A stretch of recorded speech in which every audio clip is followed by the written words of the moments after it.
7 conseils si tu te retrouves seul sur une île déserte. Si l'on te demandait comment tu ferais pour survivre sur une île déserte, tu esquiverais sans doute la question en plaisantant et en affirmant que ce genre de choses n'arrive que dans les films. Pas si vite. N'oublions pas l'éventualité malheureuse d'un naufrage ou d'un crash d'avion. Il faut toujours être préparé au pire, même dans une situation aussi peu probable. N'oublie pas de t'abonner à notre chaîne et d'activer les notifications pour nous rejoindre du côté sympa de la vie. Numéro 1. Rassemble tout ce qui pourrait être utile. Il est peu probable que tu te retrouves soudainement coincé sur une île déserte. Si c'est le cas, il s'est probablement passé quelque chose de terrible. Le plus important est de rester calme et de ne pas paniquer. Un raisonnement lucide et une capacité d'adaptation t'aideront à traverser cette crise. Tout d'abord, regarde autour de toi. Il peut y avoir des matériaux ou des objets qui flottent à la surface de l'eau. Tout peut être utile, mais porte une attention particulière aux outils comme les couteaux, les marteaux et les haches. Ils sont irremplaçables si tu as besoin de construire un abri, de te défendre ou de trouver de la nourriture. Rassemble également tous les vêtements ou tissus que tu peux trouver. Ramasse les contenants et l'eau en bouteille. Cela te permettra de rester hydraté. Rassemble tout ce que tu peux, même si tu penses que ça ne vaut rien. Un bout de plastique peut te sauver la vie, par exemple.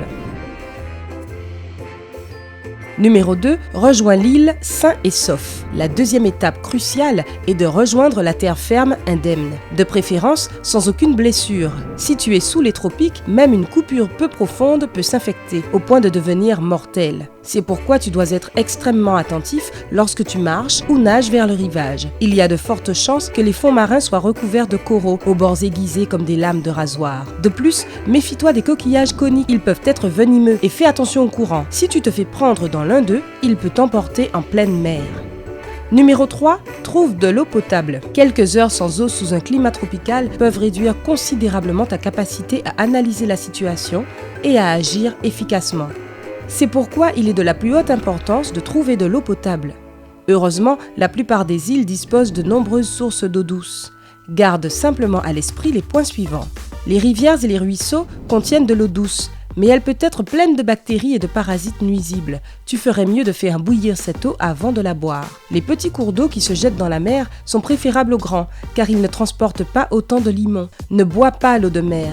Le sel qu'elle contient n'étanchera pas ta soif. Il ne fera qu'augmenter la déshydratation. Tu peux recueillir et boire de l'eau de pluie ou de la rosée. Tu peux aussi trouver de l'eau qui ruisselle le long des parois rocheuses. Si tu vois des plantes, de l'eau douce se trouve probablement à proximité. Si tu ne repères aucune source, essaie de creuser dans le sol. Les fruits et autres aliments peuvent te fournir suffisamment de liquide. Par exemple, les noix de coco sont une excellente source d'hydratation. Numéro 4. Trouve ou construis un abri. Maintenant que tu es hydraté, il est temps de penser à un abri. Il te tiendra à l'écart des éléments et te protégera des animaux sauvages, au moins partiellement. N'oublie pas que l'hypothermie est une véritable menace, même sur une île tropicale. La chaleur fait s'évaporer d'énormes quantités d'eau pendant la journée, ce qui provoque des orages violents avec de la pluie très froide plus tard dans la soirée. Si tu choisis de chercher un abri, assure-toi qu'il n'est pas au sol. Il peut y avoir des serpents venimeux sous les tropiques. Si tu décides de construire un abri tout seul, trouve un long bâton solide et place-le contre un arbre. Continue d'empiler d'autres branches à un angle de 45 degrés. Ensuite, recouvre ta construction de feuilles et de branchages pour faire les murs.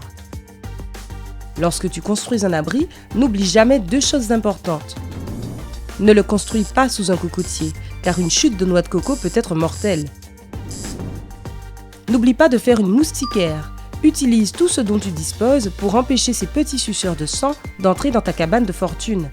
Cela peut être un simple drap jeté par-dessus le toit de ton abri. Numéro 5. Trouve de la nourriture. Eau potable, check. Abri, check. Maintenant, il est temps de te concentrer sur la nourriture. La faim pompe ton énergie, ce qui peut nuire à tes chances de survie. Heureusement, toute île présente un certain nombre de sources d'alimentation. Poissons, algues, mollusques, crustacés, moules et fruits en tout genre. Mais n'oublie pas ce qui suit. Tu es plus susceptible de trouver du poisson dans les eaux peu profondes près du rivage ou dans les bassins laissés par la marée descendante. Si tu trouves un bâton pointu ou si tu as un outil pour l'affûter toi-même, utilise-le comme un harpon pour la pêche. Si tu as quelque chose qui peut te servir de hameçon, cherche des vers à marée basse afin de pouvoir les utiliser comme appât.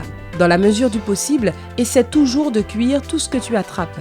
Cela tuera les parasites et préviendra les intoxications alimentaires. Porte une attention particulière aux mollusques et crustacés. S'ils sont difficiles à ouvrir, ils sont généralement sans danger. Mais si leur coquille peut être facilement ouverte, ils sont probablement malades et susceptibles de te rendre malade aussi. Cherche des algues marines qui poussent dans les bassins de marée. Tu peux t'intoxiquer en mangeant des algues qui ont été rejetées sur le rivage. Essaie de trouver des fruits connus, comme les noix de coco, les mangues ou les bananes. Si tu ne reconnais pas un fruit et que tu ne sais pas s'il est comestible, frotte-le sur ton bras. Une éruption cutanée peut indiquer qu'il est toxique. S'il n'y a pas de réaction, frotte-le sur tes lèvres. Si tu te sens toujours bien, prends-en une petite bouchée et garde-la dans ta bouche pendant quelques minutes.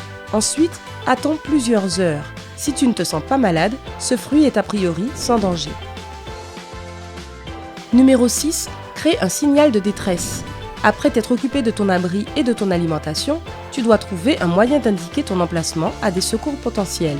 Le meilleur moyen d'y parvenir est un signal de fumée. Si tu as réussi à allumer un feu, ajoute-y du bois humide. Cela créera beaucoup de fumée. Il est préférable de faire 3 feux et de les placer en triangle. C'est le signal de détresse international. S'il n'y a aucun moyen d'allumer un feu, ramasse de grosses pierres et empile-les sur la plage. Tu peux aussi les utiliser pour écrire « Help » ou « SOS ». S'il n'y a pas de pierre autour, écris ce message dans le sable à l'aide d'un grand bâton. Si tu dois t'éloigner du signal, construis une flèche qui pointe dans la direction où tu es parti. Numéro 7. Pense à des façons de te défendre si nécessaire. Il y a des chances qu'il y ait des animaux dangereux sur l'île. C'est pourquoi tu dois te demander comment tu peux te défendre en cas de besoin. La règle numéro 1 est d'éviter la confrontation directe, mais il n'est pas inutile de se préparer à une attaque. Trouve un bâton aiguisé ou fabrique une lance d'autodéfense. N'entre pas dans les grottes, car c'est là que les prédateurs ont souvent leur tanière. Et ne t'approche pas des serpents et des insectes inconnus, car ils peuvent être venimeux. Penses-tu que tu pourrais survivre sur une île déserte ? Fais-le nous savoir dans les commentaires ci-dessous. N'oublie pas de mettre un like à cette vidéo, de la partager avec tes amis et de t'abonner à notre chaîne pour continuer à prendre la vie côté sympa.